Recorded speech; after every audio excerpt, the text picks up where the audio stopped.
మీ కుటుంబ శాంతి, ఆరోగ్యం, ఆర్థిక అభివృద్ధి కోసం రుద్రాక్ష మహాపూజలో తప్పక పాల్గొనండి. ఇప్పుడే నమోదు చేసుకోండి. నమస్కారం, న్యాయవేదిక కార్యక్రమానికి స్వాగతం.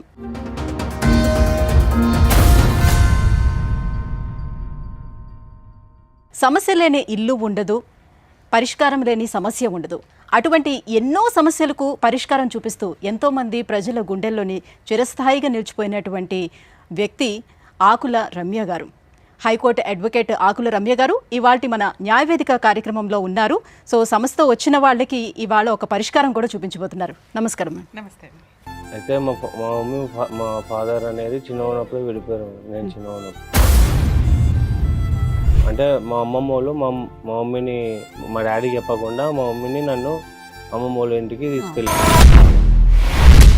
ఈ వైఫ్ని మీరు వదిలేయడానికి కారణం ఏంటి? కారణం అంటే ఇప్పుడు సంసారం నన్ను దూరం పెట్టేసింది. ఎందుకు అంటే బలిసి అంత పక్కతో దుక్త గిట్లే ఉంటుంది. ఇది ఆ రోజుల్లో ఆవిడకి అక్రమ సంబంధాలు ఉండేవా? మా నాయన మా డాడీ అనేది ఆయన సంసారం ఆయనకు సపరేట్ ఉంది. మా మమ్మీకి సపరేట్ ఉంది. వాళ్ళు మా డాడీ బిజీ అనే ఉన్నాడు, ఆమె బిజీ అనే ఉంది. మధ్యలో నలిగిపోయింది నేను.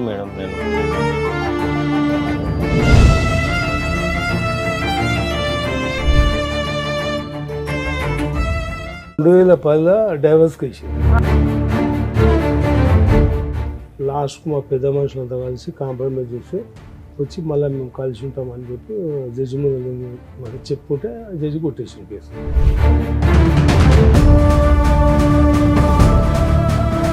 మళ్ళీ ఇప్పుడు డైవర్స్ పెట్టింది. ఎందుకంటే ఆవిడకి డైవర్స్ ఇప్పుడు నా ఏజ్ అబ్బాయిని పెట్టుకొని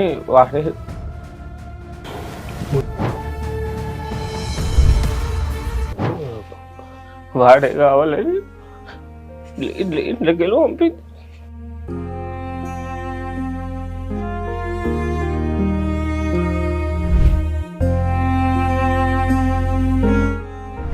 అబ్బాయి ఇంట్లో ఉంటాడా? అతను రావడము, అతను ఏంటంటే సొంత వ్యక్తి లాగా ఇంట్లో ఉండడము, వాళ్ళు ఒక సైడు వాళ్ళు ఒక గ్రూప్ అన్నట్లు, నేను ఒక గ్రూప్ అన్నట్లు.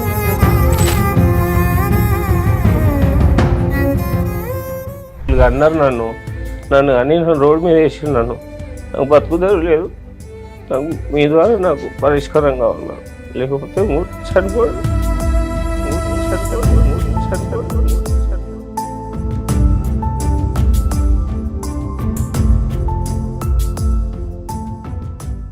మేడం, ఇవాళ మన న్యాయవేదిక కార్యక్రమానికి ఒక సమస్యతో వచ్చారు భాను గారు. సో మరి భాను గారి సమస్య ఏంటో అడిగి తెలుసుకుందాం. నమస్కారం భాను గారు. మీ ఫాదరా? మీ పేరేంటి? అశోక్ గారు. ఏమిటి మీ సమస్య? సార్ ప్రాబ్లం ఎవరిది ఇద్దరు మీద చెప్పండి. అయితే మా మమ్మీ మా ఫాదర్ అనేది చిన్న ఉన్నప్పుడే విడిపోయారు. నేను చిన్న ఉన్నప్పుడు విడిపోయిన తర్వాత నన్ను అంటే మా అమ్మమ్మ వాళ్ళు మా మమ్మీని మా డాడీకి చెప్పకుండా మా మమ్మీని నన్ను అమ్మమ్మ వాళ్ళ ఇంటికి తీసుకెళ్ళారు. కామన్ గా పూర్వం అట్లాగే జరిగేది. ఏదైనా గొడవలు జరిగితే అమ్మ పిల్లల్ని తీసుకుని అమ్మమ్మ వాళ్ళ ఇంటికి వెళ్ళిపోద్ది, అమ్మమ్మ వాళ్ళే పిల్లల్ని పెంచుతూ ఉంటారు.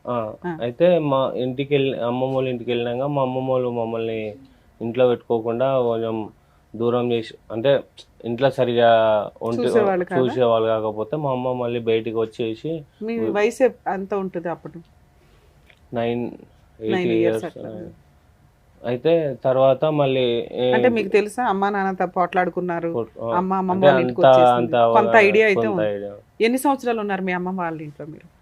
మేము 2004 నుంచి ఉన్నాం మేడం. అది ఎప్పటిదాకా ఉన్నారు? మొన్న 2011 వరకు ఉన్నాం మేడం. అయితే అక్కడ నుంచి మళ్ళీ మా మమ్మీ అచ్చంపేట అని విలేజ్కి తీసుకొని వచ్చింది. అయితే ఇదంతా ఏంటంటే మా అమ్మమ్మలతో అక్కడ ఉండకపోవడము, ఇక్కడ మా డాడీ వాళ్ళ ఊర్లో ఉండకపోవడం కారణం ఏంటంటే మా మమ్మీ సరిగా మీరు ఒక్కళ్ళేనా ఇంకా పిల్లలు? ఈయన ఫస్ట్ ఎంబడి ఇద్దరు అయితే చనిపోయారు మేడం. హ్యాండికమ్ కబిటం చేసుకున్నాను. మీరు ఇంకో మ్యారేజ్ ఏమైనా చేసుకున్నారు? చెప్పండి. 25 years నుంచి ఉంటున్నా మేడం. విడిచిపెట్టి వెళ్ళిపోయింది. ఆమె అన్ని పక్కతో దుక్కకుండా. మీ వైఫ్ని మీరు వదిలేయడానికి కారణం ఏంటి? కారణం కరెక్టే ఉన్నామా, ఆమె ఆలోచన వేరే. ఇట్లా ఆమె ఆలోచన ఎట్లా, ఇప్పుడు ఆమె బ్యూటిషియన్. ఇప్పుడు ఇప్పుడు బ్యూటేషన్. అప్పుడు స్టార్ట్ అప్పుడు అసలు మీ మ్యారేజ్ ఏ సంవత్సరంలో అయింది సార్? 94 94లో అయింది, 2004 దాకా కలిసి ఉన్నారు. 4 దాకా మేము. ఎప్పటిదాకా 4 కలిసి? దాకా అదే 4లో అబ్బాయి అమ్మమ్మ వాళ్ళ ఇంటికి వెళ్ళాడు కదా.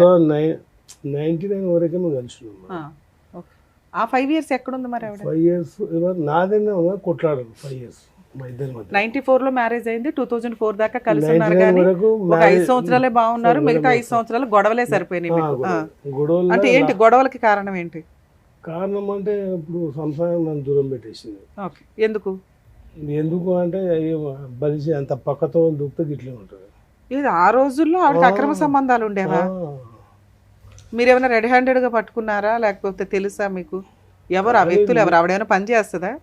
ఆ వ్యక్తులు అది అంటే నేను కావాల్సి వస్తుందని వాళ్ళు టూగా జనరల్గా విలేజ్ అన్నప్పుడు నాకు మస్తు చెప్తుంటారు అట్లా రా అట్లా రా అని. నేను మా ఇంట్లో ఎవ్వరు లేరు మేడం, మా మమ్మీ లేరు, డాడీ లేరు, నాకు ఎవ్వరు లేరు అనాలని. ఒక్కనే నేను. మా అన్న ఉంటే కూడా ఆయన మెంటల్గా ఉంటే చనిపోయాడు. నా భార్యను పెట్టుకుని నా మీరేం పని చేసేవాళ్ళు? నేను సైకిల్ షాప్ ఉన్నాను, సైకిల్ దుకాణం. సో పొద్దుట వెళ్తే సాయంత్రానికి వచ్చేవాళ్ళు, ఈ లోపు ఏం చేసేదో మీకు తెలిసేది కదా? ఊర్లోనే, ఓకే. ఊళ్ళోనే. ఆ రకంగా మేము బతున్నాం 5 years మంచిగానే. 5 yearsలో 3 పిల్లలు. ఫస్ట్ 95లో పుట్టిండు, 97లో అమ్మాయి పుట్టింది, 99లో బాబు పుట్టింది. ఆ మ్యారేజ్ నుంచి ఇద్దరు టోటలే మా దగ్గర డాక్టర్ MBBS సారీ పేరు హాస్పిటల్ అక్కడైతే హాస్పిటల్లో ఆర్నల్ డాక్టర్ ఉన్నాడు. అయితే అక్కడ ఒక్కనే చూపిస్తుంది. ఆయన ఏమన్నాడు, మేనరికం నుంచి మీకు కరెక్ట్ కుడతలేరు, ఆపరేషన్ చెప్పి అంటే మేనరికమా అంటే అక్క కూతురు అంట. కూతురు. ఆపరేషన్ చేయించినాక 2 పిల్లలు చనిపోయారు మేడం. నేను ఒక్కడు ఉన్నాడు, నేను ఒక్కరిని చూసి ఆట ఆడిచ్చింది ఇష్టం వచ్చినట్టు. 99 నుంచి 2004 వరకు ఆట ఆడిచ్చింది. నేను అప్పటికి సైకిల్ షాప్ చేసి ఒక ఆటో తెచ్చుకున్నట్టు. ఇంకా నాకు తిండి లేకుంటుండే, ఇంట్లోకి వస్తే ఏది అన్నిటి దూరం. ఇంట్లో ఉంటే కొట్లాడాలి, నాన్న మాట నానా అని. అంటే మరి సొంత అక్క కూతురునే కదా మేడం చేసుకునేది, మరి అక్కతో మాట్లాడచ్చు కదా. అక్క మాట్లాడింది, అక్క స్టార్టింగ్ నా దిక్కే మాట్లాడేది. తర్వాత ఆమె నోరు చెప్తే మన అందరిని ఓడగొడుతుంది అట్లా. గంప.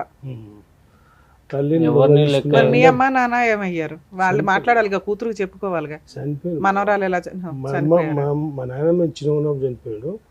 మా అమ్మ 93లో చనిపోయింది, 94లో మా అక్క. మరి మీ బావ అంటే మీ మామగారు అక్కడనే వాళ్ళ వాళ్ళ వైపే సపోర్ట్ ఇంకా మీకు ఇంకా సిస్టర్స్ కానీ బ్రదర్స్ కానీ ఎవరు లేరు? మరి వాళ్ళు ఎవరి వైపు మాట్లాడతారు? ఉంటే ఏమంటది ఈమె, ఇప్పటికే పిల్లలే రా మేము న్యాయం పడవాడు, నన్ను పడినావు అది అంటే వాళ్ళ పిల్లలు ఆరిపోసు, వాళ్ళు ఎందుకు వస్తారు మేడం? అందరు దూరం ఇవ్వలేదు అన్నది. నాకు అయిపోయింది, నేనేం చేసినా ఇక ఆటో ఉన్నాక బిడ్డ దిగి నేను వేరే అమ్మాయి పరిచయం బుల్లెల్ లోకల్, ఆమె మ్యారీడే ఉండే, మోహన్ చూసిపోయాను. నేను ఆమెను చేసుకున్నా, ఒక బాబు. ఆవిడని ఎప్పుడు చేసుకున్నారు మీరు? వీళ్ళు వెళ్ళిపోయిన తర్వాత. ఎన్ని సంవత్సరాలకి వాళ్ళు వెళ్ళిపోయింది? 25 years. కాదండి, మీకు మీ ఆవిడ ఇట్లా వెళ్ళిపోయింది మంచిది కాదు, ఓకే. మీరు వెంటనే ఇంకొక ఆవిడ పెళ్లి చేసేసుకున్నారా? ఒక 6 నెలలకు? అదే వాళ్ళు వెళ్ళిపోయిన ఒక 6 నెలలకో సంవత్సరానికో చేసేసుకున్నారా? మళ్ళీ ఎట్లా ఉండాలి మేడం? ఒక్కరిని అడగది రోళ్ళనిగా ఉండాలా?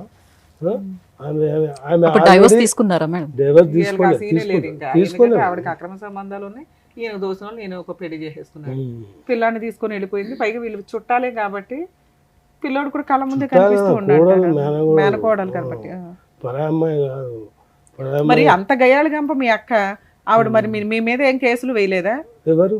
మీ అక్క అంటే మీ అత్తగారు కమ్మ అక్క. మా అమ్మాయి వచ్చేసింది, మా అమ్మాయిని మనవని తరిమేసావు నువ్వు, నీ మీద కేసులు వేస్తాను అని చెప్పి మీ మీద ఏ కేసులు వేయలేదా? ఆ రోజుల్లో పోలీస్ స్టేషన్ కేసు పెడితే ముందు అరెస్ట్ చేసేవాళ్ళు కదా. ఏమైంది అక్కడ? తప్ప ఆమె ఉంది మేడం. ఫస్ట్ అదే ఆవిడ అక్రమ సంబంధాల వల్ల మీరు అర్థం చేసుకుంటే ఏముందంటే, ఇప్పుడు నేను ఇలా కూర్చున్నా, మంచితనం చెప్తే నేను ఊను, నేను ఎట్లయినా కొట్టాలి, నేను ఎట్లా బంధం చేయాలి అని నన్ను ఏదో నానా టార్చర్ పెట్టి నన్ను పక్కతోలు దుఃఖించింది. నన్ను వేరే అమ్మాయి ఇట్లా పరిచయం అయినాక దాన్ని పబ్లిసిటీ చేసి కుక్కున్నది ఉన్న ఊర్లోనే, అక్కడ ఇక్కడ ఆటోలు మాకు తెలిసిన వాళ్ళంతా ప్రచారం చేసి ఆమె కంటగట్టినట్టు చేసింది. అది ఓకే. అందువల్ల వాళ్ళ క్యారెక్టర్లు బయటపడతాయని ఆవిడ ఏ కేసులు వేయలే మీ మీద? ఇంకా మా అక్క అయితే ఏం వేయలేదు. మా అక్క అయితే ఈ అమ్మాయి ఏమన్నా వేసింది? మీ ఆవిడ ఏం వేయలే. సో దానివల్ల మీరు ఇంకో మ్యారేజ్ చేసుకున్నారు, ఓ 25 ఏళ్ళు. ఇక్కడ పిల్లలు ఎంతమంది అండి మీకు? ఒక్కటే బాబు. ఇక్కడ బాగానే ఉన్నారా మీ వైఫ్, మీరు బాగానే ఉన్నారు? ఉండడానికి ఇట్లా మేడం, లేకుంటే నేను మళ్ళా ఈ 25 ఏళ్లలో వాళ్ళు ఎప్పుడు ఏ కేసులు వేయలేదు, ఆవిడ మళ్ళీ రాల. ఏం కేసు వేసింది మెయింటెనెన్స్ 2010లో డైవర్స్ వేసింది. సూపర్, ఫోన్లే డైవర్స్ వచ్చేసినాయి. అదే డైవర్స్ వేస్తే మా ఉంటారు కదా మా రిలేషన్స్లో కులాసులు ఉంటారు కదా, వాళ్ళందరూ కలిసి వీడు చిన్నగా ఉండే అప్పుడు 10 అంటే 15 ఏళ్ళు ఉండే అప్పుడు. వీని ముఖం చూసానా, నువ్వు డైవర్స్ సంతకం పెట్టకరా, అది పెట్టింది డైవర్స్ కానీ పెట్టింది, ఆమె డైవర్స్ కావాలి నా నుంచి అని పెట్టింది 2010లో మేడం. వీని ముఖం చూసానే పెట్టుకుని మళ్ళీ నువ్వు డైవర్స్ అయితే వాడి దూరం అయితే అనాథ అయిపోతాడు అది అంటే, నేనే ఒక 3 years అట్లా కోర్టు తిరిగి పెట్టలే. లాస్ట్కు మా పెద్ద మనుషులంతా కలిసి కాంప్రమైజ్ చేసి వచ్చి మళ్ళీ మేము కలిసి ఉంటామని చెప్పి జడ్జి ముందు మరి చెప్పుకుంటే జడ్జి కొట్టేసాం కేసు. అది అయిపోయిందా. మీరు ఇంకో పెళ్లి చేసుకున్నా ఆవిడ మీతో కలిసి ఉంటానని అందా? అప్పుడు ఈ బాబు కూడా మేడం కౌన్సిలింగ్ చెప్పాలంటే మా నాయన మా డాడీ అనేది ఆయన సంసారం ఆయనకు సపరేట్ ఉంది, మా మమ్మీకి సపరేట్ ఉంది. వాళ్ళు మా డాడీ బిజీ అనే ఉన్నాడు, ఆమె బిజీ అనే ఉంది. మధ్యలో నలిగిపోయింది నేను అనవసరంగా నాకు ఈ జన్మ ఇచ్చిర్రు, నాకు పుట్టినప్పటి నుంచి బాధనే పెడుతున్నాను. మళ్ళీ ఇప్పుడు డైవర్స్ పెట్టింది మేడం, 2010లో పెట్టింది కదా, మళ్ళీ ఇప్పుడు పెట్టింది. ఒక 4 నెలలు ఆయన కోర్టుకు తిరుగుతున్నాం. అప్పుడు కొట్టేసిందిగా మేడం, మళ్ళీ ఇప్పుడు డైవర్స్ కానీ పెట్టింది. ఎందుకంటే ఆవిడకి డైవర్స్ చెప్పురా ఉంటుండేడు. ఇప్పుడు నా ఏజ్ అబ్బాయిని పెట్టుకొని వాడే కావాలి వాడే ఇంట్లోకి వెళ్ళి పంపింది. నిండు పంపించేసిందా? 25 years కింద సేమ్ వీనికైతే నాకు అయింది. ఇప్పుడు ఎందుకు నేను కూడా చచ్చిపోదాం అనుకున్నా, నేను ఏడ్చిన. ఎట్లా నా తోటలు వాళ్ళ నుండి ధైర్యం చెప్పి అట్లా కాదు ఎట్లా అంటే ఈరోజు వీడిని కూడా రోడ్డు మీద వేసింది. ఇప్పుడు ఎంతో చదువుకున్నాడు కాబట్టి హైదరాబాద్ జాబ్ చేసుకొని బతుకుతున్నాడు. ఇక నాకు చదువులేదు సందులేదు లేక మేడం రోడ్ల మీద బతుకుతున్నాం మేడం చెప్పాలి. కానీ ఎన్ని సంవత్సరాల తర్వాత ఇప్పుడు డైవర్స్ మళ్ళీ వేసుకోవడం?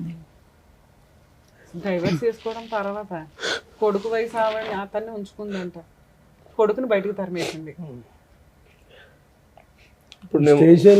స్టేషన్లో వేసేసారు, ఏందమ్మా ఇట్లా పద్ధతి కాదు, అందరి ఇళ్ళ సంసారం ఉంటుంది, ఇది కరెక్ట్ కాదమ్మా అంటే, మీరు నాకేం చెప్పేదని ఎస్పీ ఆఫీస్కి పోయి ఎస్పీ సార్కి ఎస్ఐ సార్ నాకు చెప్పడం ఏంది, మీరు నాకు చెప్పవలసిన అవసరం లేదు. ఇప్పుడు అబ్బాయి ఎవరు? అబ్బాయి ఇంట్లో ఉంటాడా? ఇద్దరు కలిసి ఉంటారు మేడం. అచ్చంపేట. మీరు ఇప్పుడు మీ అమ్మతో ఉంటున్నారా, వచ్చేసారా? వచ్చి ఎన్ని రోజులైంది? 3 years అవుతుంది. 3 years నుంచి బయటే ఉంటున్నారు. ఇప్పుడు మీ వయసు ఎంత? 29. వస్తే 30. మీ నాన్నగారితో ఎప్పటి నుంచి టచ్ లో ఉన్నారు మీరు? నేను మధ్యలో వచ్చేసి మా డాడీకి సమస్య చెప్పుకుంటే ఇంకా చూడరా, ఇంకా నువ్వే ఎట్లా సాల్వ్ అయితే అట్లా చేసుకోరా అని, బతుకు మంచిగా, ఇంక ఊర్లో ఇల్లు ఉంది, వచ్చి ఇల్లు కట్టుకొని మంచిగా బతుకు అని.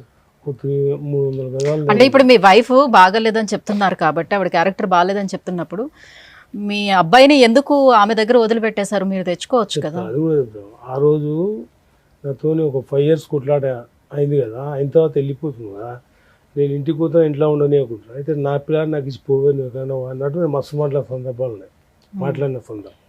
నీ గుట్టలే రావడం రా అన్నద్దరం మాట్లాడుకుంటున్నాను. మీకు రెండో ఆవిడకి పుట్టింది పిల్లలు ఎవరు?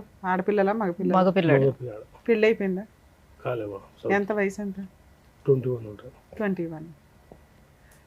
10 years బ్యాక్ మీకు ఒక డైవర్స్ ఇస్తుంటే మీ వైఫ్, ఊరు పెద్ద మనుషులు మీరు కలిపి ఒక అద్భుతమైన నిర్ణయం తీసుకున్నారు. ఎందుకోసం? పిల్లాడు ఫ్యూచర్ స్పాయిల్ అయిపోద్ది, నువ్వు డైవర్స్ ఇచ్చేస్తే పిల్లోని రోడ్డు మీద పడేస్తుంది, అనాథ అయిపోతాడు, అమ్మో నా పిల్లోడు అనాథ అవ్వకూడదు అని మీరు 3 సంవత్సరాలు కోర్టుల చుట్టూ తిరిగి ఆ డైవర్స్ డిస్మిస్ చేయించారు. ఆ రోజే ఆ డైవర్సే పిల్లోడిని చూడాలి అనేది మీ ఇష్టం. ఆ డైవర్స్ అయిపోయినాయి అనుకోండి, ఆ పిల్లోడు ఎక్కడ ఉండేవాడు అనేది చిన్న వయసు అప్పటికి. మీరు డైవర్స్ డిస్మిస్ చేయించింది ఎందుకు? పిల్లోడి కోసం. మీ అబ్బాయికి మీరు ఏం చేశారో చెప్పండి. నేను ఒక్కరి నిర్ణయం తీసుకోలేను మేడం అది. మీకు ఊరు పెద్దలు మా మీ అక్క బావ చుట్టుపక్కల వాళ్ళు మీ వాళ్ళంతా కలిపి మా తీసుకున్నారు. పిల్లల నుంచి అక్క బావ కూడా ఉన్నారు అలా అవును సార్, 3 సంవత్సరాలు మీరు ఫైట్ చేసింది ఎందుకు అంటే డైవర్స్ డిస్మిస్ చేయించడానికి. దానికి మీరు చెప్తున్న మంచి రీజన్ ఏంటి? నాకు ఇచ్చిన సలహా మా అక్క బావ మా కులస్తులు వాళ్ళందరూ కలిసి బాబు చిన్నగా ఉన్నాడు, నువ్వు డైవర్స్ ఇచ్చి పక్కకు పోతే వాడు అనాథ అవుతాడు సార్ 10 ఏళ్ల కరెక్ట్. క్రితం మరి అంటే ఆ అప్పుడు పిల్లోడి బాబు వయసు- తెచ్చుకున్నారా మీరు? తెచ్చుకున్న బాబు క్షేమం చూసుకోలేదు కదా, ఆమె దగ్గర వదిలిపెట్టారు కదా. సార్ 10 ఏళ్ల క్రితం అతని వయసు 19 సంవత్సరాలు. 15 ఏళ్ళ కింద 15 ఏళ్ల క్రితం అతని వయసు 14 సంవత్సరాలు. మీరు పిల్లోడు క్షేమం కోసం ఫైటింగ్ చేశారు, సెటిల్మెంట్ చేసుకున్నారు, డైవర్స్ విత్డ్రా చేసుకున్నారు. మీ అబ్బాయికి మీరేం చేశారో చెప్పండి. మీ ఆవిడ గురించి మాట్లాడదాం తర్వాత. నేనేం చేయలేదు మేడం. ఇల్లు ఉంది ఇల్లు మేడం. ఇస్తాను, ఇల్లు ఉంది, ఇల్లు ఇస్తాను. ఇల్లు పెళ్లి ఎందుకు చేయలేదు మీరు? ఆల్రెడీ 3 ఏళ్ల నుంచి ఆ పిల్లడు రోడ్లు పెట్టుకుని తిరుగుతున్నాడు. 2 years అయిపోయి 3 రన్ అవుతుంది. ఇప్పుడు ఎవరు లేరు మేడం, ఇల్లు లేదు, ఏం లేదు. ఇల్లు పాత ఇల్లు ఇల్లు. ఏమైంది నాన్న? పాత ఇల్లు వినండి మేడం, పాత ఇల్లు అది కట్టుకున్నా. అయితే ఇప్పుడు సమస్య ఒకటి ఏముందంటే ఈరోజు ఆ తల్లి రాదు. ఇప్పుడు చెప్పాలా మన ఆ తల్లి రాదు, ఆమె సంసారం చేయదు, వీడు వచ్చిన వీడు కూడా ఆయన తీసుకోవాలి. అయితే సమస్య ఉంది మేడం. అంటే మా యొక్క బిడ్డ నాకు ఇచ్చిన పెళ్లి చేసినప్పుడు 2 ఎకరాల పొలం ఇచ్చింది నాకు. అయితే ఈ నుంచి వెళ్ళిపోయిన తర్వాత ఒక ఇల్లు ఇచ్చింది, ఒక పోర్షన్, ఒక రోడ్ సైడ్ షటరు వెనక ఒక పోర్షన్, ఒక ఇల్లు ఇచ్చింది. ఆ ఇల్లు వీని పేరు మీద చేసింది. ఆ ఇల్లు ఏమి ఇచ్చిందంటే మా యొక్క వీళ్ళ పేరు మీద చేసిన తర్వాత మళ్ళీ వీళ్ళ తల్లి వీని పేరు మీద చేసింది. వీని పేరు మీద ఉంది. ఆడైనా తెలకపల్లి అని మహమ్మద్ జిల్లానే, నార్కల్ జిల్లా. ఇప్పుడు తెలకపల్లి ఉంది. ఇప్పుడు ఆమె ఉండేది అచ్చంపేటలో. అయితే తెలకపల్లిలో 2 ఎకరాల ల్యాండ్ ఉంది రోడ్ సైడ్. ఎవరి పేరు మీద ఉంది? ఆమె పేరు మీద, వీళ్ళ తల్లి పేరు మీద. వాళ్ళ అమ్మమ్మ తాతయ్య ఇచ్చారు. అది నాకు ఇస్తే నేనేం చేసిన, ఇప్పుడు కట్నం కింద నాకు ఇస్తే ఏ మొగోళ్ళు అయినా చేపించుకుంటారు. నాకేం నా పిల్లల మీద చేపించుకోవచ్చుకోప అని చెప్పిన నాకు చేపించుకోవచ్చుకున్నది. ఆమె పేరు మీద నాతో చేసింది 5 years సంసారం. 5 years అయినా చింతన ఆమె అక్కడ, నేను ఇక్కడ. 15 ఏళ్ల క్రితం డైవర్స్ కేసు తర్వాత సెటిల్మెంట్ జరిగింది కదా, మళ్ళీ మీరు అందరూ కలిసి ఉన్నారా కొన్ని రోజులైనా? కలిసి వీళ్ళు ఎప్పుడు కలిసి ఏం లేరు మేడం. డైవర్స్ కూడా ఏం మీ నాన్న ఏదో తీసుకోలేదు. ఇల్లు ఇస్తాను అన్నాడు, ఈయనకి ఇచ్చిన ఇల్లు ఇచ్చేసాడా? ఇస్తా అని నోటి మాట. ఇస్తాను. ఇప్పటికి ఇవ్వలే. అంటే రిజిస్ట్రేషన్ నువ్వే చేపించుకో, నేను రూపాయి ఖర్చు ఏం పెట్టుకోను. నేను ఇల్లు ఎంత వాల్యూ చేస్తాయి? ఉంటుంది మేడం 60 లక్షల దాకా. రిజిస్ట్రేషన్ వాల్యూ ఓ 10 లక్షలు 15 లక్షలు ఉంటుంది. 60 లక్షల ప్రాపర్టీ ఇస్తున్నప్పుడు నువ్వు రిజిస్ట్రేషన్ చేయించుకోవడానికి ఏంటి, ఏం పని చేస్తున్నావు? మేడం ఆయన చేపించుకొని పోయేది కట్టుకొని ఉండాలి. నా ఒక్క పెద్దల సమక్షం, మా అక్కలు వేరే వాళ్ళు వాళ్ళ సమక్షంలో వారసత్వంకి వెళ్ళి వారసత్వంకి వెళ్ళి ఆ ఇల్లు ఆయన అనుభవించాలి. నేనేదో ఇచ్చినంత మాత్రం అమ్ముకొని పోతాడే కదురదు. ఇది కూడా చెప్తున్నాను. ఇస్తా, తీసుకో ఆయన. ఎందుకంటే నేను కొన్ని వాడుకున్న జీవితం అనుభవించొద్దంటే. ఇప్పుడు సమస్య ఏంది మేడం అంటే వాళ్ళ అమ్మ 2 acres 14 గుంటలా, 2 ఎకరాలు 4 గుంటలు, 2 ఎకరాలు 4 గుంటలు ఉంటే 30 గుంటల ఇట్లా మధ్యలో రోడ్డు, అవతల 30 గుంటలు, ఇట్లా ఇవతల ఎకరా 14 గుంటలు డంబర్ రోడ్డు. అయితే అవతల 30 గుంటల్లో వీడు ప్లాట్లు వేసిండు. 30 ప్లాట్లు, 20 ప్లాట్లు చేస్తే 2-3 అమ్ముకున్న 17 ప్లాట్లు ఉన్నాయి రోడ్ సైడ్ షటర్ ప్లాట్లు. ఇతల ఎకరా 14 గుంటలు ఉంది. ఇంకేమియ్యాను అంటుంది. అచ్చంపేటలో 2 ప్లాట్లు ఉన్నాయి తల్లి. ఇప్పుడు నేను ఏమి ఇయ్యాను అన్నట్టు మాట్లాడింది. వీడు కొట్లాడి స్టేషన్ కొట్లాడకం తల్లి కొడుకులు స్టేషన్లో పోయి తల్లి అటెండ్ నన్ను మర్డర్ చేయడానికి వచ్చిండు. అది కేసు వినిపెట్టలేదు కాంప్లీట్గా. కేసు పెట్టమని అంటే వేసేసారు. ఏందమ్మా నువ్వు తల్లివేనా, నువ్వు కన్న కొడుకు మీద కేసు పెట్టమంటున్నావు, నువ్వు మీరు ఏమైనా ఉంటే పెద్ద. మీ అమ్మకి నీకు ఎందుకు చెడింది? ఈ మధ్యలో వ్యక్తి మేడం. ఎవరు మధ్యలో వ్యక్తి? ఇప్పుడు సరే, ఎవడైతే ఉంచుకుందో అతని గురించి కదా. సరే, అతన్ని ఎట్లాగో నువ్వు కట్ చేయలేకపోతున్నావు. ముందు మీ అమ్మతో లౌక్యంగా ఉండి ఆస్తన్నా తీసుకోవచ్చు కదా. లౌక్యంగా ఉండాలి అంటే అతను రావడము, అతను ఏంటంటే సొంత వ్యక్తిలాగా ఇంట్లో ఉండడము, వాళ్ళు ఒక సైడు వాళ్ళు ఒక గ్రూప్ అన్నట్లు, నేను ఒక గ్రూప్ అన్నట్లు. నువ్వు రియల్ ఎస్టేట్ ఏదైతే వెంచర్ లాగా వేసావో ప్లాట్ల లాగా చేసి అప్పుడు నీ పేరు మీదకి ఏం గిఫ్ట్ రిజిస్ట్రేషన్ కానీ ఏమి చేయించుకోలేదు? నేను మొత్తం కంప్లీట్ గా మా అమ్మని నమ్మినా మేడం. నేను మా అమ్మ పేరు మీద ఉండేది, నా పేరు మీద ఉండేది. నాకు సరే, మీ నాన్న రిజిస్ట్రేషన్ చేయించుకోమంటున్నాడు, అదేనా ఎందుకు చేయించుకోవట్లేదు నువ్వు? ఇప్పుడు కూడా నమ్మకమే చేస్తా అన్నాడు కాబట్టి నేను అది వెళ్ళలేదు మేడం. ఆయనకు తీసుకోమన్నాను అంతేగా. తీసుకోమని అది పెద్దల సమస్యలో చెప్పి ఇక్కడ మమ్మల్ని ఏమి అడుగుదామని వచ్చారు మీరు? ఈ సమస్య ఇది ఏది ఇప్పుడు తల్లి సమస్య, తల్లిదండ్రులు నా ప్రాపర్టీ ఇయ్యనంటున్నది. నా బతుకుదేరు అనేది ఏం లేదు మేడం. ఫస్ట్ ఏమన్నా ఇప్పుడు మా అమ్మ ఏమంటది, ఫస్ట్ మీ నాయన దగ్గర ఉన్నది తెచ్చుకో, మీ నాయనగా అన్నాడు, నేను కన్నానా, నేను ఒక్కదాన్నే కన్నానా, పోయి మీ నాయన పోయి అడుగు. మా నాయన ఏమన్నా, అరే నా దగ్గర ఉన్నది ఇది ఉంది తీసుకో, నా బతుకు నేను ఇట్లా బతుకుంటూ వచ్చిన, నేను ఇట్లా బతుకుతున్నా అంటే నేను నీడ పట్టున ఉన్నా, ఇట్లా బతికినా, నా దగ్గర ఉన్నది ఇది తీసుకో అని మా నాయన. ఇప్పుడు మీ నాన్నగారు ఇస్తానన్న ఆ ప్లాట్ కూడా మీ నాన్నగారే స్వార్జితమా లేకపోతే అమ్మకి ఇచ్చిన వారసత్వం, నాన్నగారికి వచ్చిన వారసత్వం? ఇప్పుడు మా అమ్మ ఏమంటుంది, నా మొత్తం నాది ఇది, ఇక్కడ ఆస్తి సెటిల్మెంట్ చేయాలి. ఆస్తి నాకు బతుకుదేరు లేదు మేడం. నాకు ఇంకోటి వీళ్ళు అన్నారు నన్ను అని రోడ్డు మీద వేసి నాకు బతుకుదేరు లేదు, నాకు మీ ద్వారా నాకు పరిష్కారం కావాలి మేడం, లేకపోతే చనిపోయాడు. నాకు ఇవి ఎపిసోడ్ ఇది మీ స్టోరీ వింటే నాకు విపరీతమైన కోపం వస్తుంది. అది నేను కంట్రోల్ చేసుకొని మాట్లాడుతున్నా. అది మీ నాన్నతో కానీ మీ అమ్మ విషయం కానీ. వరస్ట్ పేరెంట్స్ ఎవరైనా ఉంటే అది మీ పేరెంట్స్. ఎంత ఎదవ డ్రామాలు వేసుకొని కూర్చొని మాట్లాడుతున్నారంటే అమ్మ బాబోయ్, టూ మచ్. అక్రమ సంబంధాలు పెట్టుకొని సచ్చేటప్పుడు ఇప్పుడు ఒక పిల్లోడు ఏడుస్తున్నాడు చూసారా, ఆలోచించండి. ఈ పాపం మీకు ఖచ్చితంగా తగులుతుందని.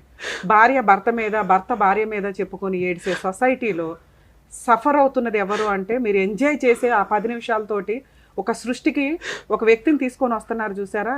ఆ పిల్లలు తండ్రి ఎవరో తల్లి ఎవరో చెప్పుకోలేక, ఎవరి దగ్గర బతకాలో తెలియక 29 ఏళ్ల పిల్లాడు 9 ఏళ్ల పిల్లాడు కంటే హీనంగా ఏడుస్తున్నాడు. ఎందుకంటే అబ్బాయి మెచ్యూరిటీ లెవెల్స్, ఇన్సెక్యూరిటీ అంత దారుణంగా ఉంది. ఎదవ డ్రామాలు ఎంత దారుణంగా ఉన్నాయంటే, సొసైటీ పెద్దలు వీళ్ళంతా చెప్పారట వీళ్ళ నాన్నగారికి, డైవర్స్ కేసు డిస్మిస్ చేసుకుంటే కొడుకుని ఉద్ధరించవచ్చు అని. కొడుకుని ఏం ఉద్ధరించావయ్యా అంటే స్టిల్ ఇప్పటికీ కొడుకుని ఏం ఉద్ధరించలే. ఇప్పటికీ అదే డైలాగు, వారసత్వంగా వచ్చిన ఆస్తి వారసత్వంగానే నడవాలి తప్ప అతనికి నేను ఇవ్వను, ఇచ్చేస్తాను తీసుకోమనండి. ఇక్కడే ఉంది తప్ప పేపర్ దగ్గరికి రాదు. ఛాలెంజ్ చేస్తా. ఇక్కడ వైఫ్ని అన్పాపులర్ చేయడానికి వచ్చి కూర్చున్నారే తప్ప వైఫ్ ఇంకా దరిద్రం. వీళ్ళిద్దరూ కలిపి ఒక వ్యక్తిని సర్వనాశనం చేశారు. అది పుట్టిన పిల్లాడు.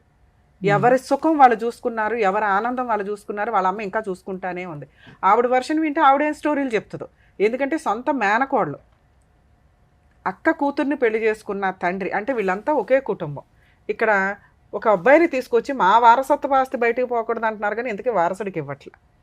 వీళ్ళిద్దరూ పెట్టుకునే అక్రమ సంబంధాలతోటి ఈ అబ్బాయికి ఈరోజు ఎవరు సమాధానం చెప్పాలి? చట్టం ఏం చెప్తుంది? మేజర్ అయిపోయిన పిల్లాడు తనని తాను పోషించుకోవాలి. ఆస్తుల్లో ఎటువంటి షేర్స్ రావు. ఎవరి ఆస్తుల్లో రావు? సెల్ఫ్ ఎక్వైర్డ్ ప్రాపర్టీస్లో రావు. అక్కడ కొడితే ఇక్కడ కొడితే అక్కడ కాదు. ధైర్యం తెచ్చుకోండి ఫస్ట్. ఇలాంటి తల్లిదండ్రులకి బుద్ధి చెప్పడం ఎట్లా అనేది మీకు మీరుగా రియలైజ్ అవ్వండి. ఇక్కడ మన స్టేజ్ని నమ్ముకున్న అబ్బాయి అయితే వచ్చాడు, వాళ్ళ నాన్నగారు కూడా వచ్చారు కాబట్టి ఒక ప్రాబ్లం సాల్వ్ చేయడానికి చూద్దాం. సరే, ఇక్కడ మీరు మాట్లాడుతున్నారు కదా, మీది వారసత్వపు ఆస్తి, ఆ అబ్బాయి రిజిస్ట్రేషన్ చేయించుకుంటాడు, మీరు ఈ 1 వీక్లో రిజిస్ట్రేషన్ చేస్తారా లేదా? 2 ప్రాబ్లమ్స్ ఉన్నాయి. మీ వైపు నుంచి రావాల్సిన ఆస్తి ఉంది, అతని వైపు నుంచి వాళ్ళ అమ్మ వైపు నుంచి రావాల్సిన ఆస్తి ఉంది. వాళ్ళ అమ్మ ఇవ్వదు. ఎలా తెప్పించాలో నాకు తెలుసు. మీ సెల్ఫ్ ఎక్వైర్డ్ ప్రాపర్టీస్ కావివి. నానా, ముందు మీరు ధైర్యంగా ఉండండి. ఈయన పక్కన కూర్చున్నాడు కదా అని ఈయనకు ఓటేయడం, ఈయనకు ఆల్రెడీ వీళ్ళ కొడుకు ఇంపార్టెంట్. వాళ్ళ అమ్మ ఉంది, ఈయన సొంత నాన్న ఉన్నాడు, రెండో కొడుకుని వాళ్ళు బాగానే చూసుకుంటున్నారు. నువ్వు ఒక ఆఫ్టర్ ఆల్ కింద లెక్క వాళ్ళకి. అర్థమవుతుందా? 2, మీ అమ్మకి ఆల్రెడీ కొడుకు వయసు ఉన్న వ్యక్తితో తిరుగుతుంది, అతన్నే నమ్ముతుంది. ఎందుకు అంటే మీరు ఇటు కూడా మాట్లాడుతున్నారు కాబట్టి. నువ్వు ముందు వెళ్ళి మీ నాన్న దగ్గర నుంచి తెచ్చుకుని నువ్వు ఎటో ఒకవైపు ఉండు. ఇద్దరు డ్రామాలోళ్ళే. వీళ్ళిద్దరి వల్ల నీకు కొంచెం కూడా ఉపయోగం లేదు. నువ్వు వసూలు చేసుకునే ఆస్తి ఏదైతే ఉందో అది నీ వారసత్వపు ఆస్తి. వీళ్ళు ఎవరు ఇవ్వడానికి? కోర్టులో పార్టీషన్ సూట్ అట్లా వేస్తే అయిపోయేదానికి మీ అమ్మ దగ్గరికి వెళ్ళి మర్డర్ కేసు చేయించుకోవడము. చేసుకోవాలి, అదే చెప్తున్నా. చట్టం ఏదుందో నీకు తెలియాలి కదా నాన్న. ఇదేమి వీళ్ళు కష్టపడి సంపాదించిన ఆస్తి కాదు. ఎక్కడి నుంచి వచ్చింది ఈ ఆస్తి? మా అమ్మమ్మ వాళ్ళు మా అమ్మకి ఇస్తే మా అమ్మ సేల్ డీడ్ చేయించుకుంది మేడం. సేల్ డీడ్ ఎక్కడి నుంచి వచ్చింది నాన్న? వాళ్ళ వారసత్వంగానే వచ్చింది. సేల్ రిజిస్ట్రేషన్ అయిపోయింది అంత మాత్రాన కొడుకుల్ని బయటపడేయండి అని కోర్టు చెప్పదు. అందులోనూ మీ కేసు నిజంగా జడ్జిమెంట్ అవుతుంది తెలుసా? రెగ్యులర్గా అన్ని కేసులు అన్ని చోట్ల ఉంటాయి మేడం. ఒక కేసు ఎప్పుడైతే రిఫరెన్స్ కింద ఉపయోగపడుతుందో దాన్ని జడ్జిమెంట్ కింద బుక్స్ లో ఇస్తూ ఉంటారు. వీళ్ళ కేసు నిజంగా ఈ అబ్బాయి పర్ఫెక్ట్ గా ఫైట్ చేస్తే వీళ్ళిద్దరికి బోలంత బుద్ధి చెప్పొచ్చు. మేబీ వీళ్ళ నాన్న కొంచెం పాజిటివ్ గానే మాట్లాడుతున్నాడు కాబట్టి ఇస్తానండి అంటున్నాడు, అంతే, ఇవ్వట్ల. ఈ స్టేజ్ మీద నిజంగా అదన్నా ఇతనికి న్యాయం జరిగితే రెండోది ఎలా చేయొచ్చు అనేది మనం వసూలు అంటే చేసి ఇక్కడ చూస్తుంటే ఈ పెట్టడానికి అబ్బాయే అవకాశం కాస్త వీక్ గా ఉన్నాడు, ఫైట్ చేసే అంటే తత్వం ఆలోచన కనిపించట్లేదు. విధానం చాలా తక్కువగా ఉంది కాబట్టి అతని సపోర్ట్ ఈయన ఉంటే వీళ్ళ వైఫ్ తోలు తీయడం ఈజీ పని. ఇది ఎట్లా అయిపోయిందంటే నేను ఇస్తే ఆవిడిస్తే నేను అని ఇద్దరు డ్రామాలు ఆడుతున్నారు తప్ప లీగల్. సార్ నిజంగా మీ అబ్బాయికి ఎవరన్నా భూప్రపంచంలో ఈ జన్మలో న్యాయం చేయాలి అంటే అది మీరు ఒక్కళ్ళే. రమ్య గారో టీవీ షోనో కోర్టో కాదు. ఫస్ట్ మీ పాపం మీరు కడుక్కోవాలంటే మీరు కష్టపడి సంపాదించిన ఆస్తి కాదు, మీరు ఏదైతే మాటతో అంటున్నారో అది మనస్సుతో ఆ అబ్బాయికి రిజిస్ట్రేషన్ చేసి పెట్టండి. రిజిస్ట్రేషన్ ఖర్చులు ఏమవుతాయో చెప్పండి అన్న, మన ఆడియన్స్ దగ్గర నుంచి వసూలు చేద్దాం. ఈ రోజు నువ్వు ఏ జాబు చేయట్లేదు, నువ్వు 0% ఉన్నావు, అంతేనా? జాబ్ చేస్తున్నారా మీరు? చెప్పు నాన్న, మీరు రిజిస్ట్రేషన్ ఖర్చులు పెట్టుకోగలరా? ఇప్పుడైతే రూపాయి జమ చేసుకోవాలి మేడం. అందుకనే నువ్వు డిలే చేస్తున్నావు. ఈయన ఇదిగో అంటున్నారు తప్ప వర్కౌట్ అవ్వట్లేదు. కాడికి మా డాడీ కొంచెం మా అమ్మ చనిపోయి మా అమ్మ పేరు మీద ఉంది ఇల్లు. ఎందుకంటే ఊళ్ళో ఉన్న ఇల్లు కాదు మేడం, కొత్త ప్లాట్ అయితే 5,000 ఉంటుంది. మా అమ్మ పేరు మీద ఉంది. ఇప్పుడు మా అమ్మ తర్వాత నేను మీరు ఒక్కళ్ళే ఎట్లా అవుతారు? మీ అమ్మ పేరు మీద ఉందంటే మీ అక్క కూడా వస్తుంది కదా. మగపిల్లని అయితే ఒక్కరినే. మా అన్న ఉంటే చనిపోయాడు, ఆయన కూడా మ్యారేజ్ అయ్యింది, భార్య గిట్ల చేస్తే ఆయన యాక్సిడెంట్ చనిపోయాడు, హాస్పిటల్ అయిపోయింది అనేది. వారసులు అయితే నేను ఒక్కరినే కదా, కాబట్టి మగపిల్లని నేను ఒక్కరిని అని చెప్తున్నాను. దాన్ని ఏం చేయాలి? దాన్ని అంటే మీరు చెప్పేదేనా చట్టమే ఉందో నేను చెప్తున్నా అని, నేను దాన్ని పేరు చేంజ్ చేయాలి అన్నట్టు ఉంటుంది కదా మేడం. ఆర్డీఓ ఆఫీస్కో అక్కడ ఇక్కడ పేరు మార్పిడి అయితే నా పేరు మీద అయితే వాని పేరు మీద దీనికి వస్తుంది అని తెలుసుకున్నాం. ఆ మాట చెప్తాను. మీ పేరు మీదకి అవుతుంది అన్నారా? అవుతుంది అంట అనుకుంటున్నాను. ఆ పేపర్లు ఉర్దూలో ఉన్నాయి మేడం అప్పట్లో. పొజిషన్ ఎక్కడుంది? మీ దగ్గరే ఉందా పొజిషన్? ఏముంది అందులో? హౌస్ ఉందా? పాతిల్లు ఉందా? ఎవరన్నా రెంట్కుంటున్నారా? అట్లే ఉంది 25 years కింద ఎట్లా పోయిందో అట్లే ఉంది, అట్లే దాన్ని ఏం ముట్టుకోలేదు. సార్ లీగల్ ప్రాసెస్ ప్రకారం అది ఇంకా మీ పేరు మీదకి రాలా. మీ పేరు మీదకి చేసి ఆ పిల్లోడికి ఎప్పుడు ఇస్తారో చెప్పండి. ఎట్లా అంటే నేను చెప్పిన ఎన్నడో రారా ఇట్లా చేద్దామా అంటే వాడు ఇదే టెన్షన్. మీరు ఈ పని కంప్లీట్ చేస్తే వాళ్ళ అమ్మ దగ్గర నుంచి నేను ఫోన్ చేసి మాట్లాడి నేను వసూలు చేస్తానా, ఊరు పెద్ద మనుషుల ముందు హామీ ఇచ్చినా చెప్పినా. సార్ హామీ ఏంటి సార్? పని అవ్వాలి కదా. 10 ఏళ్ల నుంచి హామీనే ఇస్తున్నారు మీరు. పని అవ్వాలి కదా. ఈ పని ఎన్ని రోజులు చెప్పండి, వాళ్ళ అమ్మ దగ్గర నుంచి వసూలు చేసే బాధ్యత నాది. తిరిగేది ఆయన ఉంది, తిరిగి చేసుకోమని నేను సపోర్ట్ చేస్తాను. మీరు కనుక్కున్నాను అన్నారు కదా. అవును మేడం. అది నిజమా? ఏది మీ అమ్మగారి పేరు మీద నుంచి మీ పేరు మీదకి మారిపోతుంది అనేది లీగల్ హెయిర్ సర్టిఫికేట్ అప్లై చేసుకున్నారా? ఆర్డీఓ ఆఫీస్ కోవాలంట, బ్లాక్ ఆఫీస్ కోవాలి, మున్సిపాలిటీ తిరగాలి, అన్ని తిరగాలి ఉంటాయంట. అవి నాకు తిరగాలని చెప్పేసి వదిలిపెట్టేస్తున్నారా? లేదు మేడం, తిరగాలి నాకు తెలియదు. ఈయన చెప్పురా మీద ఆవిడ ఆయన మీద ఈవిడ పెట్టుకోవడం. అయితే మా నాయన ఇప్పుడు ఒక ఆమెతో అదర్ పర్సన్ తో ఉంటారు కదా మేడం, అక్కడనే ఇంకా బిజీ ఉంటాడు మేడం. ఏమైనా ఉంటే నువ్వు తిరిగి చేసుకొని తెలియదు, మెయిన్ సబ్జెక్ట్ నాకు తెలియదు. ఏమైనా ఉంటే నువ్వే చేసుకో, నేనైతే ఏం చేయలేను అని సంతకం పెట్టి పోతా నేను అని చెప్తాడు మేడం. అంతే నాన్న, మీ నాన్నగారు చెప్పిన ప్రాపర్టీ మీ నాన్నగారి పేరు మీదకి మారటం అంత ఈజీ కాదు తెలుసా? అందుకని నీ మీద తోసాడు. మీ అమ్మగారి పేరు మీద ఉన్న ప్రాపర్టీని నీ పేరు మీదకి మార్చడం ఈజీ. కోర్టులో కేసు ఫైల్ చేసేస్తే ఇవాళ కాకపోతే రేపైనా వస్తాయి. నువ్వు సైకలాజికల్గా కొంత కౌన్సిలింగ్ తీసుకోవడం బెటర్. ఇక్కడ దాకా వచ్చావు కదా, అలాగే ఓ సైక్రాటిస్ట్ దగ్గర కూడా తీసుకో. ఇది ఒక అడ్వకేట్ ఎంటర్ అయ్యి ఒక 5-6 సంవత్సరాలు ఫైట్ చేస్తే తప్ప ఈ ఆస్తులు మీ పేరు మీదకి రావు. ఇక్కడ మనకున్న ఒక కొంచెం ప్లస్ పాయింట్ ఏంటంటే మీ నాన్నగారి ఆస్తి ఆయన ఎటువంటి అబ్జెక్షన్స్ పెట్టట్లేదు. నువ్వు తీసుకోరా బాబు అంటున్నాడు. అది నువ్వు 100 రూపీస్ బాండ్ పేపర్ మీద రాయించుకో. ఇలా మా అమ్మ దగ్గర నుంచి వచ్చిన ఆస్తి ఏదైతే ఉందో దీని మీద సర్వ హక్కులు నాకు పలానా కొడుక్కి ఇచ్చేస్తున్నాను అని రిజిస్టర్ ఆఫీస్కి వచ్చి సైన్ చేయాల్సిన టైంకి రావాలి అంటే ముందు ఇది ఒకటి రాసి ఉండాలి. అర్థమవుతుందా? ఇలా రాసున్నప్పుడు నీకు ఒక రూపాయి ఖర్చు పెట్టడానికి ఒక హామీ దొరుకుతుంది. ఈ రోజున నువ్వెట్లా మాట్లాడుతున్నావో ఆ రెండో పిల్లోడు కూడా మాట్లాడతాడు. ఈయన పూర్తిగా మీకు ఇచ్చేస్తాను అంటున్నది ఏదైతే ఉందో అది మీకు 100 రూపీస్ బాండ్ పేపర్ మీద మీ ఊరు వెళ్ళి పెద్ద మనుషులతో ఫస్ట్ ఈ పని స్టార్ట్ చేయి. నా నెంబర్ ఇస్తాను, మీరు ఈ నెంబర్కి మాట్లాడుతూ ఉందరు కానీ అంతకైతే చెప్తాం మేము. ఇప్పుడు నేను చెప్పేది గుర్తుపెట్టుకో, మళ్ళీ మీరు కాల్ కూడా చేయాల్సిన అవసరం ఉండదు. మీ నాన్నగారి చేత 100 రూపీస్ బాండ్ పేపర్ మీద ఇలా మా అమ్మ దగ్గర నుంచి నాకు ఇట్లా ఆస్తి వచ్చింది, దీని మీద సర్వ హక్కులు నేను వదులుకుంటున్నాను, నా పిల్లోడికి ఎప్పుడు కావాలంటే అప్పుడు నేను వెళ్ళి రిజిస్ట్రేషన్ చేస్తాను, ఎటువంటి అబ్జెక్షన్స్ పెట్టకుండా, నా రెండో కొడుక్కి సంబంధించి నేను వేరే చూసుకుంటాను, వేరే ఆస్తులు ఉండుంటాయి ఆయన దగ్గర, ఈ ఆస్తి మీద నా రెండో కొడుక్కి ఎటువంటి హక్కు లేదు, అలా ఇవ్వగలుగుతారా? ఇస్తా అని చెప్పినా మేడం. మీరు ఇదైతే హామీయే కదా సార్, రికార్డ్ అవుతుంది. కానీ ఇది సర్వ హక్కులతోటి మీ రెండో పిల్లాడు, రెండో భార్య, మీ కుటుంబం మీరు చూసుకోండి, ఆ అబ్బాయికి మీరు చేయగలిగే న్యాయం దీని మీద మీ హక్కులు పూర్తిగా వదులుకోవడం. ఇలా ఒకటి రాయించుకున్నాక నెక్స్ట్ మీరు చేయాల్సిన పని రిజిస్ట్రేషన్ ఆఫీస్కి వెళ్ళి మీ పేరు మీదకి డైరెక్ట్గా మార్చుకోవచ్చు. దీన్ని ఎన్ఓసి అంటారు. ఆ వారసులు ఎవరు అనేది లీగల్ హెయిర్ సర్టిఫికేట్ కావాలి. అది మీ నాన్నగారు వెళ్ళి ఎంఆర్ఓ ఆఫీస్లో కనుక్కున్నాను అన్నారు చూసారా, అది నిజం కాదు. ఇది పేరు మారాలి అంటే లీగల్ హెయిర్ సర్టిఫికేట్ కావాల్సిందే.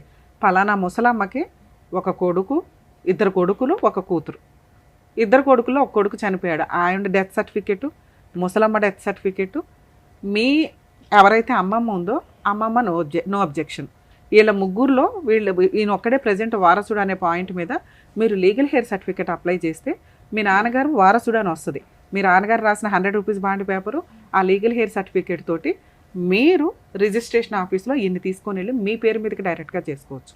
ఈయన పేరు మీద అవసరం లేదు, ఎందుకంటే ఈయన నో అబ్జెక్షన్ ఇస్తాడు మీకు అక్కడ. ఇది ఒక ఆప్షన్. లేదు మీ అమ్మమ్మ సంతకం కూడా కావాలి అని అంటే ఇప్పుడు మీ అమ్మగారి మీద కేసు ఫైల్ చేయడం స్టార్ట్ చేయండి. మీరు ఈ వరకు లీగల్ హెయిర్ సర్టిఫికేట్ వచ్చిన వరకు సైలెంట్ ఉండు. మీ నాన్నగారు అఫిడవిట్ ఇచ్చేస్తారు, నువ్వు లీగల్ హెయిర్ సర్టిఫికేట్ తీసుకుంటావు, రిజిస్ట్రేషన్కి వెళ్తావు.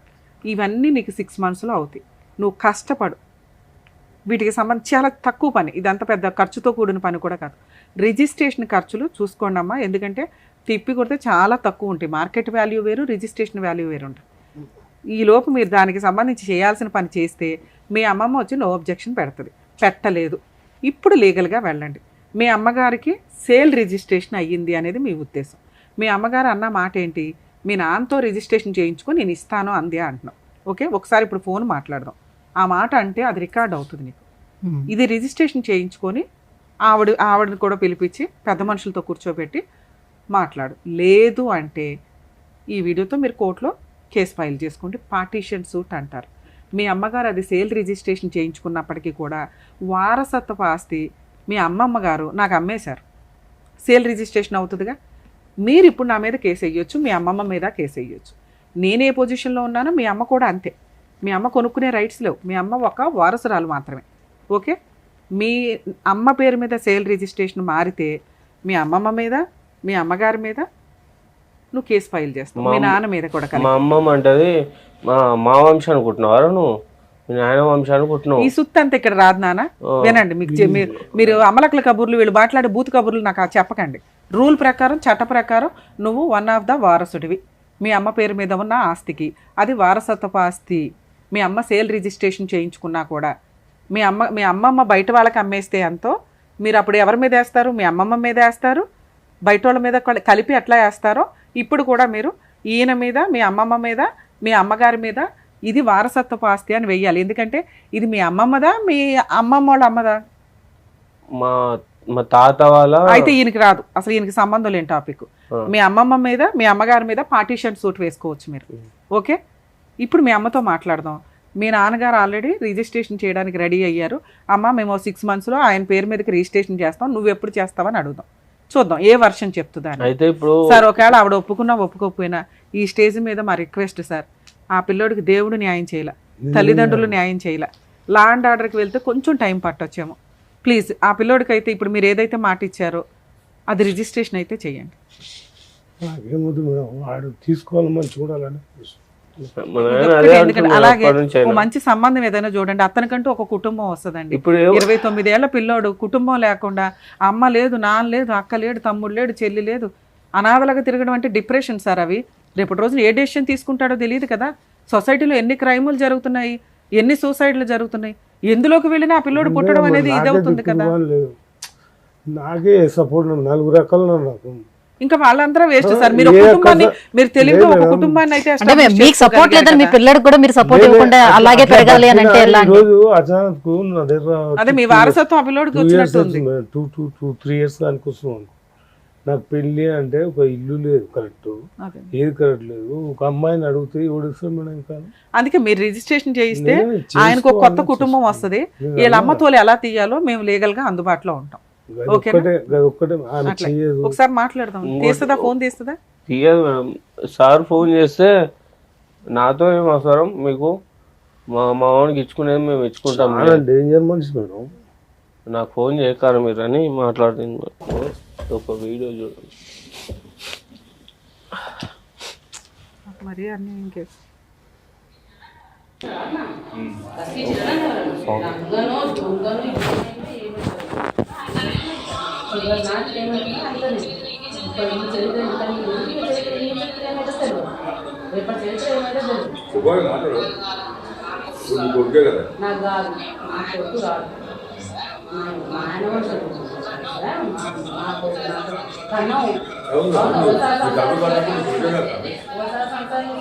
ఎక్కడమ్మా ఇది? స్టేషన్లో మేడం, ఆ? పెద్ద మనుషుల పంచాయతీలో స్టేషన్లో.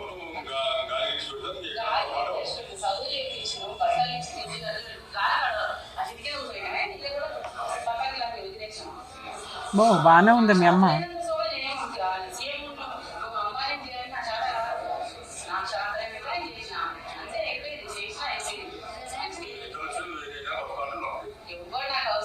పోలీస్ స్టేషన్ లో వాళ్ళ మాట్లాడుతుంది. పెద్ద మనుషుల ఎస్ఐ సార్ పక్కకు పోయి మాట్లాడుకోని అంటే ఒకసారి ఆయనతో కాపురం చేశాను కన్నాను అంతే, దానికి నా కొడుకు ఎలా అవుతాడు? నా కొడుకు ఎట్లా అవుతాడు? కనటం కంటే నా కొడుకు అయిపోతాడా? మా నాయన వంశాన్ని కొట్టిండా అని వాళ్ళ వంశాన్ని కుడతారు మేడం. ఏం మాటలు మాట్లాడతా. పెద్దగా ఇప్పుడు తల్లిదండ్రుల వంశానికి ఇప్పుడు ఏం దానికి అర్థం పడతాం ఉందా మేడం? నువ్వు వేరే వంశానికి ఎందుకు సార్ ఎక్కడ కూడా ఇంత కూడా పాజిటివ్ లేకుండానే ఉంది అమ్మాయి. మొత్తం నువ్వేగా, ఇంకెవరు పిల్లలు లేరు కాబట్టి. వీడియో ఫస్ట్ 94 ఫస్ట్ కాదు, సెకండ్ ఇంకోళ్ళు ఉన్నారా? సెకండ్ ఇద్దరు పిల్లలు అదే వాళ్ళు చనిపోయారు కదా. ఉన్నదైతే ఈ పిల్లోడు ఒకటే ప్రెసెంట్. ఇప్పుడు ఆ అబ్బాయి ఎవరో ఉంచుకున్న అబ్బాయి వదిలేస్తే రోడ్డు మీదకి వెళ్ళాలి ఆవిడ. అంతే. ఈవిడ ఓపుకున్నంతకాలం ఎంతమందినైనా ఉంచుకుంటదేమో ఉన్నంతలో. మేము మాట్లాడకూడదు కానీ ఇట్లాంటివి. ఊర్లో కూడా నా ఇజ్జత్ లేకుండా చేసిపోయింది మేడం. నేను గుర్తు చూడు, వీడు ఉన్నప్పుడే నేను లేకుండా విన్నప్పుడు ఎవడంటాడు వచ్చిపోతున్నాడు. చెప్పరా వీడు ఇంత ఉండే అప్పుడు చెప్పరా అది కూడా. నార్మల్గా మేము తెలకపల్లికి వచ్చినాక ఒక అతను ఉండే, ఒక అంకుల్. ఆయన తర్వాత ఇప్పుడు ఈయన నా ఏజ్ ఆయన తర్వాత అంత అదే ఇంకా అవన్నీ పెద్ద చరిత్రే ఉంది కానీ ఆవిడ అంత స్ట్రాంగ్ గా మాట్లాడుతుంది. చిన్న పిల్లలు కొడుకునే నువ్వేం చేసుకుంటావు చేసుకో అంటే, ఇక్కడ కోడలు వస్తే ఏమన్నా పోనీ లిటిగేషన్ మాట్లాడవచ్చు. కొడుకు ఇంకా పెళ్ళే అవ్వలేదు, కాళ్ళు చేతులు ఉన్నాయిగా, వెళ్ళి సంపాదించుకోమనంటే అంటేనే ఇప్పుడు జరిగే క్రైమ్లు అంతంత దూరం వెళ్తానే. కానీ నాన్న కొంచెం మీరైతే ఆలోచన విధానం మార్చుకోండి. వీళ్ళేమి లైఫ్ కాదు, ఈ ఆస్తి లైఫ్ కాదు. జీరోతో ఉండి లైఫ్ రన్ చేస్తున్న వాళ్ళు కొన్ని కోట్ల మంది ఉన్నారు బయట. ఈ ఆస్తులు ఉన్నాయి, వీళ్ళంతా చనిపోయారు అనుకో, ఎట్లా బతుకుతావు? అలా బతకాలి కదా. నాకు ఉన్నాయని ప్రపంచం ఆశతోటి చూపించారు మేడం. ఎందుకు ఆలోచిస్తున్నావు నువ్వు? నాకు స్టార్టింగ్ నుంచి ఇప్పుడు నాకు వీళ్ళ ప్రపంచం చూసుకుంటా పెరిగిన మేడం. నేను ఎక్కడ చూసావు? ఏ ప్రపంచం చూసావు? నాన్న ఎక్కడ ఉన్నాడు, అమ్మ ఎక్కడ ఉంది నీకు? 2004 వరకు మా నాన్న దగ్గర ఉన్నా. 2004 నుంచి మా అమ్మమ్మూల ఇంటికి వెళ్ళి మా అమ్మ నేను చాలా మొన్నటి వరకు కోవిడ్ లో బోడు మంది పోయారు. బతుకుతున్నారా బతకట్లేదా? ఆ రోజు వీళ్ళిద్దరు పోయారు అనుకో. అనుకుంటావా అనుకోవా? అనుకుంటేనే నీకు ఒక కొత్త లైఫ్ వస్తుంది.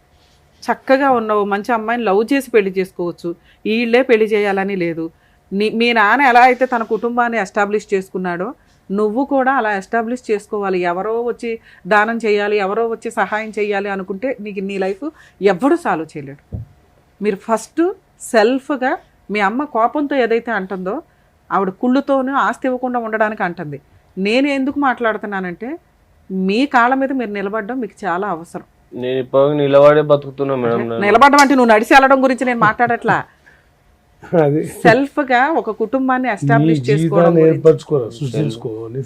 నేను అదే మ్యారేజ్ చూడను అంటే అదే నేను ఇప్పుడు ఏం చెప్తాను, మీ నాన్న చూడడం, మీ అమ్మ చూడదు, పెళ్లి చేసుకోవైతే బయట పోగానే మనకు పోగానే రాన్నారా? ఎంతకాలం ఏం చేసావు ఇలాంటి కాపురంలో ఉన్నప్పుడు? వీళ్ళ మధ్యలో పడి నేను ఎంతసేపు ఈ ఉద్యోగం ఏమేమి నువ్వు సర్చ్ చేసుకోలేదా? ఉద్యోగం చేసిన మేడం, నేను చేసిన. ఇప్పుడు రోడ్ మీద ఎవరి లక్షణాలు సార్? ఆవిడున్నంత రఫో లేదు, మీరున్నంత ధైర్యంగాను లేడు.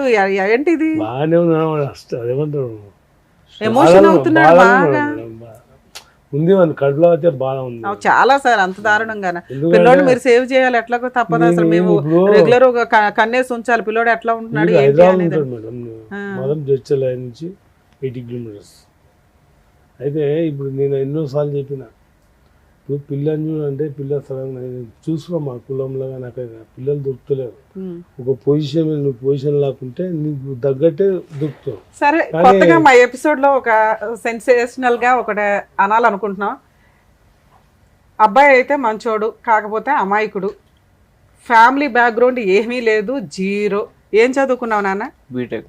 బీటెక్ చదివాడు. ఏం జాబ్ చేస్తున్నావు? శాలరీ ఎంత వస్తుంది? 30. ప్రాపర్టీస్ 0. పార్టీషన్ సూట్ ఏమన్నా వేసుకుంటే భవిష్యత్తులో రావచ్చు.